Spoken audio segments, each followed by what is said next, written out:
Considering buying or renting in the current U.S. housing market? We're breaking down the latest mortgage rates to help you make an informed decision.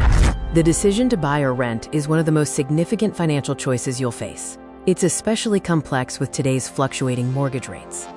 Let's start by looking at the current state of the U.S. housing market and how recent economic trends are impacting mortgage rates. The critical question remains, with current rates, is it financially smarter to buy a home or continue renting? We'll analyze the pros and cons. To answer that, we must first dive into the specifics of current U.S. mortgage rates. We'll look at the rates for common loan types, the traditional 30-year fixed, the faster 15-year fixed, and the adjustable rate mortgages, or ARMs, to see where they stand today. It's important to put current rates into historical context. We'll compare today's numbers to the past decade to gauge the market's trajectory. Now let's explore the arguments in favor of buying a home, particularly in this environment. A major advantage of buying is building equity. Every mortgage payment moves you closer to owning an appreciating asset, contributing to long-term wealth accumulation. Don't forget the potential tax benefits. Homeowners may be eligible to deduct mortgage interest and property taxes, offering substantial savings.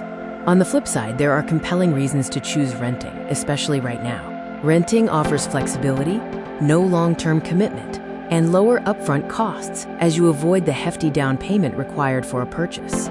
Another key benefit is reduced responsibility. Renters aren't on the hook for unexpected maintenance and repair costs, providing peace of mind. To decide what's best for you, you need to crunch the numbers with a personalized calculation. Compare the key financial metrics, your estimated monthly mortgage payment, including principal, interest, taxes, and insurance, against your current rent payment, and factor in potential investment returns on your saved down payment. Consider the market outlook. If you believe interest rates will drop, you might rent and wait. If home values are set to skyrocket, buying now might be prudent. Ultimately, the right decision depends on your unique financial situation and lifestyle goals. Consider your financial readiness, job stability, long-term goals, and need for lifestyle flexibility. These are the personal factors that tip the scale. Whether you choose to buy or rent, remember that proper financial planning is essential. Consult with a professional to tailor this decision to your personal circumstances. Thanks for watching.